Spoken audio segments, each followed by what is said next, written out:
দাদা 25,000 নিয়োগ হচ্ছে পিএসসি-তে, আপনাদের নির্বাচন পূর্ববর্তী ক্ষেত্রে ছিল যে স্বচ্ছ নিয়োগ করা হবে, এবার কি আপনারা সেই যে বিষয়টা সেটাই কি শুরু করলেন? পিএসসির সাথে এসএসসিও আছে। পিএসসির চেয়ারম্যান অনিল বার্মার নামটা শুনে কি মনে হচ্ছে যে দুর্নীতি করার সুযোগ আর কেউ পাবে?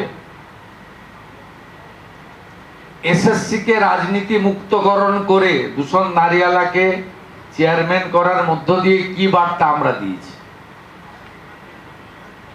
তাদেরকে অটোনমি দেওয়া হয়েছে। পিএসসি এসএসসি তারা যা প্রেস কনফারেন্স করেছেন এটা গভর্নমেন্টের কাজ। আমাদের কি কাজ? রিক্রুটমেন্টের আমাদের তিনটে কাজ। একটা হচ্ছে ক্যাবিনেটের সিদ্ধান্ত নেওয়া, জব ক্রিয়েশন,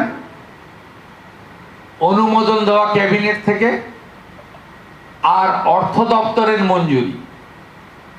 এই তিনটে কাজ ছাড়া আমাদের আর কোনো কাজ নেই। আমার আরেকটা ইচ্ছা আছে, আমি এসএসসি পিএসসি পুলিশ রিক্রুটমেন্ট বোর্ডকে বলেছি, সব প্রসেস শেষ হয়ে যাওয়ার পরে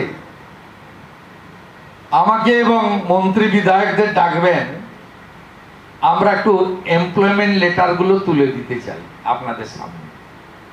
এর থেকে বেশি কিছু আমাদের চাওয়া নেই। আপনারা দেখবেন কিভাবে স্বচ্ছতার ভিত্তিতে নিয়োগ হয়।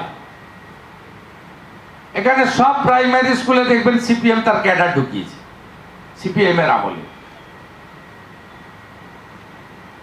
সিপিএম ঢুকিয়েছে ক্যাডার, আর তৃণমূল বিক্রি করেছে চাকরি। আর ভারতীয় জনতা পার্টি দুটোর কোনোটাই করবে না। স্বচ্ছতার ভিত্তিতে, মেধার ভিত্তিতে নিয়োগ করবে এবং বাংলার মানুষ, বাংলার বেকার যুবক যুবতী দেখবে এবং সঠিক সময় তাদের প্রশংসা আমরা পাবো। 3 মাসের সরকারের কাছ থেকে এর থেকে বেশি কিছু আপনি শুনতে পারবেন না।